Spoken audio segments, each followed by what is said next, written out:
Hello everyone, welcome back to our channel vision update.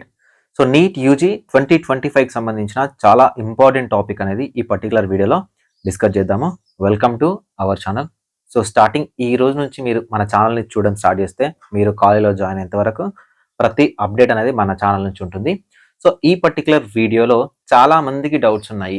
Neat యూజీకి సంబంధించిన pattern change అవుతుందా, and application form అనేది ఎప్పుడు రావచ్చు, అండ్ ముఖ్యంగా రీసెంట్గా జరిగిన జేఈ మెయిన్స్ అప్లికేషన్లో జరిగిన మిస్టేక్స్ అనేవి నీట్ అప్లికేషన్లో కూడా ఉండబోతున్నాయా, ఓబీసీ, ఈడబ్ల్యూఎస్, ఎస్సీ, ఎస్టీకి సంబంధించిన సర్టిఫికేట్ సంబంధించిన వ్యాలిడిటీ ఏంటి అనేది ఎక్స్ప్లెయిన్ చేస్తాను. ఎవరైతే నీట్ యూజీ 2025ని అటెండ్ చేయబోతున్నారో మీ దగ్గర ఉండాల్సిన డాక్యుమెంట్స్ ఏంటి before application starts. Okay, so అది చెప్తాను. వీడియోని చూడండి, మీ ఫ్రెండ్స్ ఎవరంటే వాళ్ళకి షేర్ చేయండి. ఒకవేళ మీరు పేరెంట్స్ అయినట్లయితే సో మీరు కూడా మీకు తెలిసిన వాళ్ళకి షేర్ చేయడానికి ట్రై చేయండి. డిస్క్రిప్షన్లో టెలిగ్రామ్ గ్రూప్ ఉంటుంది, ఇన్స్టాగ్రామ్ లింక్ ఉంటుంది, మీరు అక్కడ కూడా ఫాలో చేయొచ్చు. మీకు ఎలాంటి డౌట్ ఉన్నా మీరు కాలేజ్లో జాయిన్ అయ్యేంత వరకు అక్కడ మీరు డిస్కస్ చేయొచ్చు. సో వీడియోలోకి వెళ్ళే ముందు, సో ఎవరైతే హోమ్ ప్రిపరేషన్ చేస్తున్నారో, ఎవరైతే డే స్కాలర్స్ ఉన్నారో, మీకు నీట్ యూజీకి సంబంధించి మీ ప్రిపరేషన్లో యూజ్ అయ్యే విధంగా విజన్ అప్డేట్ నుంచి సో ఎన్సీఆర్టీ బేస్డ్ ఎంసీక్యూస్తో పాటు టెస్ట్ సిరీస్, యాక్చువల్గా మనకు ఆన్లైన్లో ఉంటుందా ఆఫ్లైన్లో ఉంటుందో తెలియదు, కానీ ఆన్లైన్ టెస్ట్ సిరీస్ అనేది లాస్ట్ ఇయర్ మనం లాంచ్ చేసాము. చాలా మంది స్టూడెంట్స్ అయితే సో తీసుకోవడం జరిగింది, ప్రిపేర్ అవ్వడం జరిగింది. సో ఈ ఇయర్ కూడా మీకు ఇంట్రెస్ట్ ఉంటే మీరు తీసుకోవచ్చు. ఓకేనా, జస్ట్ మీకు 499కి, ఓకేనా, జస్ట్ 499కి ఈ కోర్స్ అనేది ఇవ్వడం జరుగుతుంది. ఇది అప్లికేషన్ మెయింటెనెన్స్ ఫీజ్ అనమాట. ఓకేనా, జస్ట్ మీరు ఎక్కడైనా ఎంసీక్యూ సంబంధించి మీరు పర్చేజ్ చేయాలంటే థౌజండ్స్ ఆఫ్ రూపీస్ అవుతాయి. కానీ అలా కాకుండా ఎంసీక్యూస్తో పాటు మీకు టెస్ట్ సిరీస్ ఇచ్చే విధంగా ఈ కోర్స్ని అయితే డిజైన్ చేసాము. డిస్క్రిప్షన్లో విజన్ అప్డేట్ అప్లికేషన్ లింక్ ఉంటుంది, డౌన్లోడ్ చేసుకోండి ప్లే స్టోర్ నుంచి, మీరు రిజిస్టర్ అవ్వండి. సో మీరు 499 పే చేస్తే మీ ఎగ్జామ్ అయ్యేంత వరకు మీరు ప్రాక్టీస్ చేయొచ్చు. ఆన్లైన్లోనే సిబిటీ ఎగ్జామినేషన్ రాయొచ్చు. రాసిన వెంటనే మీకు రిజల్ట్ వస్తుంది. మీకు ఎంత పర్సెంటేజ్ ఆఫ్ మార్క్స్ వచ్చినాయి, నెగిటివ్ మార్క్స్ ఎన్ని, పాజిటివ్ మార్క్స్ ఎన్ని అనేది సో ఉంటుందన్నమాట. తెలుగులో మీకు for the first time last year నుంచి మనమే ఇస్తున్నాము. చాలా మంది స్టూడెంట్స్ తీసుకున్నారు. మీరు ట్రై చేయండి, మీకు యూస్ఫుల్గా ఉంటుంది, మీ ప్రిపరేషన్లో యూజ్ అవుతుంది. ఓకే, సో నీట్ యూజీ 2025కి సంబంధించిన చేంజెస్ అనేవి ఉండబోతున్నాయి. సో ఆ చేంజెస్లో ఫస్ట్ చేంజ్ వచ్చేసరికి సిబిటి ఆర్ ఆన్లైన్ పేపర్. ఓకేనా, ఆన్లైన్ పేపర్ ఇది మాత్రం ఖచ్చితంగా దీంట్లో ఏదో ఒకటి జరుగుతుంది. సో ఏదైతే రాధాకృష్ణన్ కమిటీ ఇచ్చిన ఉన్నాయో వాటిని మేము ఇంప్లిమెంట్ చేస్తాము అని సో మనకు రీసెంట్గా ఎడ్యుకేషన్ మినిస్టర్ ఎవరైతే ఉన్నారో చెప్పడం జరిగింది, సెంట్రల్ ఎడ్యుకేషన్ మినిస్టర్ ఎవరైతే ఉన్నారో వాళ్ళు చెప్పడం జరిగింది. సో కాబట్టి ఇవన్నీ ఇంప్లిమెంట్ చేయాలంటే కొంచెం కష్టం, కానీ ఈ సిబిటిఆర్ ఆన్లైన్ పేపర్ అనేది ఇంప్లిమెంట్ చేయడం చాలా ఈజీగా ఉంటుంది. అయితే వాళ్ళు స్టేజ్ 1, స్టేజ్ 2 అంటే ప్రిలిమ్స్ మెయిన్స్ లా కండక్ట్ చేస్తారా, సెషన్ 1, సెషన్ 2 లా కండక్ట్ చేస్తారా అంటే సో ప్రిలిమ్స్ మెయిన్స్ కండక్ట్ చేయడానికి నాకు తెలిసి ఇప్పుడు ఎన్టీఏ దగ్గర అంత టైం అనేది లేదు. ఓకేనా, మనకు మేలోనే ఎగ్జామ్ ఉండడానికి అయితే ఛాన్స్ అనేది ఉంది, నీట్ యూజీ 2025 ఎగ్జామినేషన్ అనేది. సో కాబట్టి ఈ గ్యాప్లో, సో ఈ 4-5 మంత్స్ గ్యాప్లో ప్రిలిమ్స్ మెయిన్స్ కండక్ట్ చేయడం కుదరకపోవచ్చు. సెషన్ 1, సెషన్ 2 కండక్ట్ చేయడం ఓకే, కానీ ప్రిలిమ్స్ కండక్ట్ చేసి ఫిల్టర్ చేసి మెయిన్స్ కండక్ట్ చేయకపోవచ్చు అనమాట.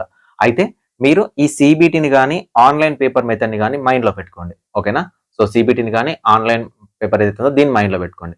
సో దీన్ని బేస్ చేసుకొని ఒకవేళ వాళ్ళు సిబిటి ఎగ్జామినేషన్నే కండక్ట్ చేయాల్సిన పరిస్థితి వస్తే, ఓకేనా, సిబిటి ఎగ్జామినేషన్నే కండక్ట్ చేయాల్సిన పరిస్థితి వస్తే సో వాళ్ళు మనకు డిసెంబర్లోనే స్టార్ట్ చేయాల్సి వస్తుంది. ఓకేనా, డిసెంబర్లోనే అప్లికేషన్ అనేది స్టార్ట్ చేయాల్సి వస్తుంది. ఎందుకు డిసెంబర్లోనే అప్లికేషన్స్ కానీ అంటే డిసెంబర్ లాస్ట్ వీక్లో కానీ జనవరిలో కానీ స్టార్ట్ చేయాల్సి వస్తుంది. ఎందుకు జనవరిలో కానీ డిసెంబర్లో కానీ స్టార్ట్ చేయాల్సి వస్తుంది అంటే సో మనకు ఇంత ఫాస్ట్గా అప్లికేషన్స్ అనేవి స్టార్ట్ చేస్తేనే అప్లికేషన్స్తో పాటు సో మనకు edit option and number of applications ఎన్ని వచ్చాయో దాన్ని బట్టి వాళ్ళు టెండర్స్ ఇవ్వాల్సి వస్తుంది. ఎగ్జామినేషన్ కండక్ట్ చేసే ఏజెన్సీస్కి టెండర్స్ ఇవ్వాల్సి వస్తుంది అనమాట. సో ఇవి ఇచ్చి అంటే మనకు 23 lakhs స్టూడెంట్స్ వచ్చారా, 24 lakhs స్టూడెంట్స్ వచ్చారా, సో ఈ ఎన్ని లక్షల మంది స్టూడెంట్స్ వచ్చారో దాని మీద డెసిషన్ తీసుకొని అంత కెపాసిటీ అనేది ఇండియాలో మనకు ఉందా లేదా, సో అంత ఎగ్జామినేషన్ని ఎన్ని సెషన్స్లో కండక్ట్ చేయొచ్చు అండ్ ఎన్ని రోజుల టైం పడుతుంది అనేది సో దీన్ని చూసుకోవాల్సి ఉంటుంది అనమాట. దీనికోసం మనకు ఈ డిసెంబర్లో కానీ లాస్ట్ వీక్లో కానీ లేకపోతే మనకు జనవరి ఫస్ట్ వీక్లో కానీ అప్లికేషన్ స్టార్ట్ అవ్వడానికి అయితే ఛాన్స్ అనేది ఉంది. సో మీకు ఏమైనా అన్అఫీషియల్గా వచ్చుండొచ్చు, బట్ నేను ఎక్స్పెక్ట్ చేస్తున్నాను. సార్ మరి లాస్ట్ ఇయర్ ఎప్పుడు స్టార్ట్ అయింది సార్ అంటే లాస్ట్ ఇయర్ వచ్చేసరికి ఫిబ్రవరిలో స్టార్ట్ అయింది. సో లాస్ట్ ఇయర్ ఫిబ్రవరిలో స్టార్ట్ అయింది. ఎగ్జామినేషన్కి 10 to 15 days ముందు వరకు కూడా అప్లికేషన్ తీసుకుంటా ఉన్నారు. అప్లికేషన్స్ అయిపోవడము, అప్లికేషన్లు తీసుకోవడము, వాళ్ళకి ఎడిట్ ఆప్షన్స్ ఇవ్వడము, ఫోటో కరెక్షన్ ఇవన్నీ తీసుకుంటూనే ఉన్నారు. అంటే ఎగ్జామినేషన్ 15 days ముందు వరకు ఫిబ్రవరి నుంచి April so 15th or 16th వరకు కూడా అప్లికేషన్ అనేది తీసుకుంటా ఉన్నారు. సో కానీ ఈ ఇయర్ అలా ఉండకపోవచ్చు. సో ఈ ఇయర్ డిసెంబర్లో స్టార్ట్ చేసి జనవరి ఎండింగ్ వరకు అప్లికేషన్ అనేది కంప్లీట్ చేసి దాని తర్వాత నెంబర్ ఆఫ్ అప్లికేషన్ బేస్ చేసుకొని మనకు డెసిషన్ తీసుకునే అవకాశం అయితే ఉంది. సో ఇది అప్లికేషన్ ఫామ్కి సంబంధించి. సార్ మరి అప్లికేషన్ ఫామ్ ఒకవేళ వాళ్ళు రిలీజ్ చేస్తే సో ఏంటి సార్, ఇప్పుడు జేఈ మెయిన్స్ విషయంలో చాలా గందరగోళాన్ని చూసాం మేము. సో ఓబీసీ సర్టిఫికేట్ కానీ, ఎస్సీ కానీ, ఎస్టీ కానీ, ఈడబ్ల్యూఎస్ విషయంలో కానీ ఖచ్చితంగా అడుగుతున్నారు. And Aadhaar matching, so Aadhaar matching అడుగుతున్నారు. ఇవేంటి సార్, ఇవి కొత్తగా తీసుకొచ్చారంటే ఇవి కొత్తగా తీసుకురాలేదు. ఆధార్ ఏదైతే ఉందో సో ఆధార్కు సంబంధించి మనకు లాస్ట్ ఇయరే నీట్లో ఇంప్లిమెంట్ చేశారు. సో 2024 నీట్ అప్పుడే ఆధార్కి సంబంధించి మ్యాప్ అవ్వాలి, అంటే మీ ఎస్ఎస్సి డీటెయిల్స్తో పాటు ఆధార్కి మ్యాప్ అవ్వాలి. దాని తర్వాత చేంజెస్ చేశారు, మళ్ళీ ఆధార్ అథెంటికేషన్ చేసుకోవడానికి అవకాశం అనేది ఇవ్వడం జరిగింది. సో ఆధార్ విషయంలో పెద్దగా మీరు టెన్షన్ పడాల్సిన అవసరం లేదు. ఒకవేళ ఆధార్లో కనుక మీ నేమ్ రాంగ్ ఉన్నా, ఓకేనా, so next me date of birth wrong ఉన్నా కరెక్షన్ చేసుకోవడానికి టైం తీసుకోండి, కరెక్షన్ చేసుకోండి, టైం ఉంది, ఓకేనా, కరెక్షన్కి టైం ఉంది. సో కాబట్టి మనకు అప్లికేషన్ ఇంకా రాలేదు కాబట్టి ఎవరైతే నీట్ యూజీ 2025 ఆస్పిరెంట్స్ ఉన్నారో సో ఆధార్లో డీటెయిల్స్ ఉన్నట్టు మీ ఎస్ఎస్సి మెమోలో ఉండడం కాదు, మీ ఎస్ఎస్సి మెమోలో డీటెయిల్స్ ఎలా ఉంటాయో మీ ఆధార్ కార్డ్ అలా ఉండాలి. మీ ఎస్ఎస్సి మెమోలో డేట్ ఆఫ్ బర్త్ ఎలా ఉంటుందో మీ ఆధార్ కార్డులో అలా ఉండేటట్టు చూసుకోండి. కానీ ఇది అంత పెద్దగా మ్యాండేటరీ కాదు, ఇది గుర్తుపెట్టుకోండి, ఓకేనా. సో ఇక్కడ మ్యాండేటరీ థింగ్ ఏంటంటే క్యాస్ట్ సర్టిఫికేట్, కేటగిరీకి సంబంధించిన సర్టిఫికేట్. సో జేఈ మెయిన్స్ విషయంలో ఓబీసీ, ఎస్సీ, ఎస్టీ, ఈడబ్ల్యూఎస్లో చాలా స్ట్రిక్ట్గా ఫాలో అయ్యారు. సో ఎందుకు తీసుకొచ్చారు సార్ ఈ కొత్తగా అంటే ఇది కొత్తగా తీసుకొచ్చింది ఏమీ కాదు. సో 2022 వరకు నీట్ యూజీలో కూడా ఉంది. మీరు 10th క్లాస్ మెమో అప్లోడ్ చేయాలి, మీకు ఫోటో సిగ్నేచర్తో పాటు కేటగిరీ సర్టిఫికేట్ కూడా అప్లోడ్ చేయాలి.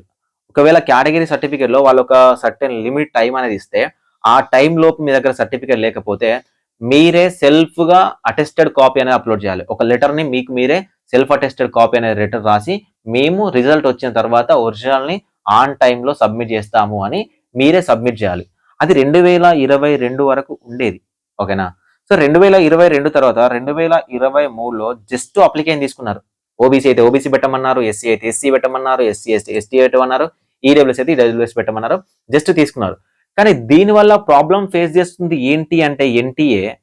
సో ఎన్టీఏ తర్వాత ఏవైతే మనకు సీట్ అలాట్మెంట్స్ చేస్తున్నాయో ఎంసీసీ, ఆల్ ఇండియా కోటాలో ఎంసీసీ ఏదైతే ఉందో ఈ ఎంసీసీ విషయానికి వచ్చేసరికి సో ఎవరు ఓబీసీలోకి వెళ్తున్నారో తెలియట్లేదు స్టూడెంట్స్, ఎవరు ఎస్సీనో, ఎవరు ఎస్టీనో, ఎవరు ఈడబ్ల్యూఎస్నో తెలియట్లేదు. సార్ మేము జనరల్లో పెట్టుకున్నాము కానీ మేము ఇప్పుడు ఈడబ్ల్యూఎస్ మేము ఇప్పుడు చేంజెస్ చేసుకోవాలని ఎంసీసీకి లెటర్స్. సార్ మేము ఓబీసీ కాదు మేము జనరల్ మేము ఇప్పుడు చేంజ్ చేసుకుంటామని మళ్ళీ ఎంసీసీకి లెటర్స్. అంటే కౌన్సిలింగ్ టైంలో ఏం జరుగుతుందంటే సో అప్లికేషన్ ఫామ్ అప్పుడు ఎలాంటి రెస్ట్రిక్షన్స్ లేకుండా ఏది పడితే తీసుకోవడం వల్ల కౌన్సిలింగ్ టైంలో ఇబ్బంది జరుగుతుంది. సో కాబట్టి నేను ఏమనుకుంటున్నా అంటే 2023లో 2024లో అసలు ఎలాంటి సర్టిఫికేట్స్ ఎలాంటి డీటెయిల్స్ లేకుండా తీసుకున్నారు, కానీ ఇబ్బందులు ఫేస్ చేశారు. ఎలా ఇబ్బంది ఫేస్ చేశారంటే ఫర్ ఎగ్జాంపుల్ ఇప్పుడు ముస్లిం మైనారిటీ క్యాండిడేట్స్ ఉంటారు. సో వాళ్ళు జనరల్ కేటగిరీలోకి వస్తారు కొంతమంది, ఎక్కడ ఆల్ ఇండియా కోటాలో. స్టేట్లోకి వచ్చేసరికి ఓబీసీ అంటే బీసీలలోకి వస్తారు. సో వీళ్ళకి ఇక్కడ క్లారిటీ ఇన్ఫర్మేషన్ లేకుండా, ఓకేనా, క్లారిటీ ఇన్ఫర్మేషన్ లేకుండా సో జనరల్ కోటా అప్లికేషన్ చేస్తున్నారు, ఓకేనా. జనరల్ కోటాలో కాకుండా సో కొంతమంది ఓబీసీలో వేస్తున్నారు, కొంతమంది జనరల్లో తెలిసిన వాళ్ళు జనరల్లో వేస్తున్నారు, లేకపోతే కొంతమంది ఓబీసీలో వేస్తున్నారు. ఓబీసీలో వేసి ఆల్ ఇండియా కోటాకి వెళ్ళినప్పుడు వాళ్ళు అక్కడ ఇబ్బంది ఫేస్ చేస్తున్నారు. ఎందుకంటే ఆల్ ఇండియా కోటాలో వాళ్ళకి ఓబీసీలో సీట్ రాదు, జనరల్లోకి వస్తారు అనమాట. సర్టిఫికేట్ ఉండదు, సీట్ వచ్చిన తర్వాత ఓబీసీ సర్టిఫికేట్ వాళ్ళకి ఇవ్వరు స్టేట్లో. ఇది వాళ్ళు ప్రాబ్లమ్ ఫేస్ చేస్తున్నారు. ఆ ప్రాబ్లమ్ని ఫేస్ చేయకుండా ఈ ఇయర్ నుంచే ఓబీసీ వాళ్ళు ఓబీసీ సర్టిఫికేట్ అప్లోడ్ చేసే విధంగా, ఓబీసీ సర్టిఫికేట్ ఉందనుకోండి ఫర్ ఎగ్జాంపుల్ ఇప్పుడు మైనారిటీ క్యాండిడేట్ ఉన్నారు, ఓబీసీ సర్టిఫికేట్ అప్లోడ్ చేస్తే ఏమవుతుంది, ఒకవేళ ఎంఆర్ఓ ఓబీసీ సర్టిఫికేట్ ఇస్తేనేమో ఇచ్చినట్టు, లేకపోతే ఎక్కడికి వెళ్తారు, ఈడబ్ల్యూఎస్లోకి వెళ్తారు, ఓకేనా. స్టేట్లోకి వచ్చేసరికి ఇక్కడ వస్తారు, మళ్ళీ స్టేట్లో బీసీ వస్తారు, అది వేరే విషయం. సో అదే విధంగా కొంతమంది బీసీలలో కూడా స్టేట్లో ఓసీ అవుతారు, సారీ సెంట్రల్లో ఓసీ అవుతారు, స్టేట్లో బీసీ అవుతారు అనమాట. సో ఇలాంటి క్యాండిడేట్స్ లో ప్రాబ్లం ఫేస్ చేస్తున్నారు. ఈ ప్రాబ్లమ్ మనం తీసేయాలంటే ఎలా, డైరెక్ట్ సర్టిఫికేట్ నంబర్ అప్లోడ్ చేయమంటున్నారు, సర్టిఫికేట్ నంబర్ అప్లోడ్ చేయమంటున్నారు. ఈ సర్టిఫికేట్ నంబర్ అప్లోడ్ చేస్తే for example Muslim minority candidate కానీ కొంతమంది మన స్టేట్లలో బీసీ అవుతారు, సెంట్రల్లోకి వెళ్తే జనరల్ అవుతారు. ఈ క్యాస్ట్ వాళ్ళు కానీ అండ్ ఈడబ్ల్యూఎస్ ఉంటుంది, central EWS, state EWS. So EWS ఇస్తే ఈడబ్ల్యూఎస్ వాళ్ళు అంటే ఆన్లైన్ అప్లికేషన్ లో జస్ట్ ఈడబ్ల్యూఎస్ ఇస్తే పెట్టేస్తున్నారు, కానీ సర్టిఫికేట్ వాళ్ళకి ఇవ్వట్లేదు. కౌన్సిలింగ్ లో ప్రాబ్లం ఫేస్ చేస్తున్నారు. అప్పుడు ఎంసీసీ చేంజ్ చేయడానికి ఛాన్స్ లేదు. ఎన్టీఏ వాళ్ళు కూడా ఎలా అంటే పర్సంటైల్ ఉంటుంది, ఓబీసీ వాళ్ళకి ఇంత పర్సంటైల్, జనరల్ వాళ్ళకి ఇంత పర్సంటైల్, ఎస్సీ ఎస్టీకి ఇంత పర్సంటైల్ ఉంటుంది. కాబట్టి ఆ పర్సంటైల్ వరకు క్వాలిఫై చేస్తున్నారు కాబట్టి సీట్ వచ్చిన తర్వాత ప్రాబ్లమ్ ఫేస్ చేయాల్సి వస్తుంది. సో కాబట్టి ఈ ప్రాబ్లమ్ని తీసేయాలంటే సర్టిఫికేట్స్ అనేవి ఉండాలి. సో ఈ సర్టిఫికేట్ నెంబర్స్ అనేవి ఎంటర్ చేస్తే ఈ సర్టిఫికేట్ మన దగ్గర ఉందనుకోండి పెట్టుకుంటాం, లేదు అంటే జనరల్లోకి వెళ్తాం, ఓకేనా, అంతే. సో కాబట్టి దీనికోసం అసలు ఏ వ్యాలిడిటీ సర్టిఫికేట్ ఉండాలి మీ దగ్గర?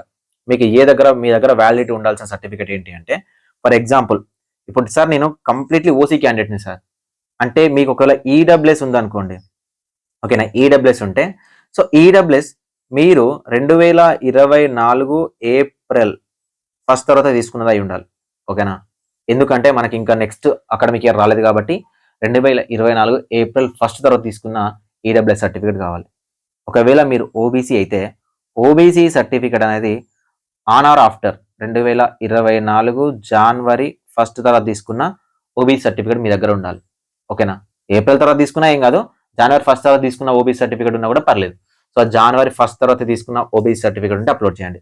సో ఇక ఎస్సీ ఎస్టీ అంటారా, సో ఇవి ఎప్పుడున్నా పర్లేదు, కాకపోతే టైం ఉంది కాబట్టి ఇది కూడా లేటెస్ట్ తీసుకోవడానికి అయితే ట్రై చేయండి, ఓకేనా. లేటెస్ట్ సర్టిఫికేట్ తీసుకోవడానికి ట్రై చేయండి. ఈ 3 సర్టిఫికేట్స్ ఏవైతే ఉన్నాయో ఇవి మీ దగ్గర మ్యాండేటరీ ఉండాలి. దాంతోపాటు ఆధార్ అనేది ఉండాలి, ఆధార్ కార్డ్ అనేది మ్యాచ్ అయ్యేటట్టు చూసుకోండి. టైం ఉంది కాబట్టి చెప్తున్నాను, దీనికోసం మీరు అంత తొందరపడాల్సిన అవసరం లేదు. సో పేరెంట్స్ ఎవరైతే ఉన్నారో, ఫర్ ఎగ్జాంపుల్ మీ పిల్లలు ఒకవేళ ఇప్పుడు ఈ మధ్య ఎప్పుడైనా వస్తే హాలిడేస్కి మీ దగ్గరికి వస్తే ఇవి చేంజెస్ చేసుకోవడానికి ట్రై చేయండి. ఆధార్ అనేది ఎస్ఎస్సి మెమోలో ఉన్నట్టుగా ఉండే విధంగా చూసుకోండి. సో నెక్స్ట్ ఈడబ్ల్యూఎస్ సర్టిఫికేట్ తీసుకోవడానికి ట్రై చేయండి. సో ఓబీసీ సర్టిఫికేట్ అనేది జనవరి 1 తర్వాత ఉన్న తీసుకోవడానికి ట్రై చేయండి. ఎస్సీ ఎస్టీ ఎప్పుడైనా పర్లేదు, సో కాకపోతే లేటెస్ట్ ఉండడానికి ట్రై చేయండి. సార్ సర్టిఫికేట్ అప్లోడ్ చేయమంటాడా, నెంబర్ ఎంటర్ చేయమంటాడా అంటే మనకు జేఈలో అయితే నెంబర్ని ఎంటర్ చేయమన్నాడు. సో ఇంతకుముందు సర్టిఫికేట్ అప్లోడ్ చేసే ప్రాసెస్ ఉండేది. సో మేబీ ఈ సంవత్సరం ఒకవేళ ట్రాన్స్పరెంట్ గా ఉండాలి కాబట్టి ప్రతి ఒక్క స్టూడెంట్ డేటా పర్ఫెక్ట్ గా తీసుకోవాలి కాబట్టి మేబీ అప్లోడ్ చేయమన్నా చేయొచ్చు. టైం ఉంది, చాలా టైం, అందుకే మీకు ఇంత ఫాస్ట్ గా వీడియో అయితే చేస్తా ఉన్నాను. చాలా చాలా ఇంపార్టెంట్ వీడియో, మీకు తెలిసిన గ్రూప్లలో కానీ మీ ఫ్రెండ్స్కి కానీ వాళ్ళకి కానీ చెప్పడానికి ట్రై చేయండి. ఇంత పర్ఫెక్ట్గా మీకు ఎవరు చెప్పరు. సో నేను ప్రీవియస్గా ఎలా ఉంది, ప్రజెంట్ ఎలా ఉంది, ఎందుకు తీసుకుంటారు కూడా ఎక్స్ప్లెయిన్ చేశాను కాబట్టి మీకు ఒక క్లారిటీ వచ్చి ఉంటుంది. So thank you for watching this video. So డిస్క్రిప్షన్లో ఉన్న అప్లికేషన్ డౌన్లోడ్ చేసుకోండి, వీరైతే ఒక 10 మందికి షేర్ చేయండి.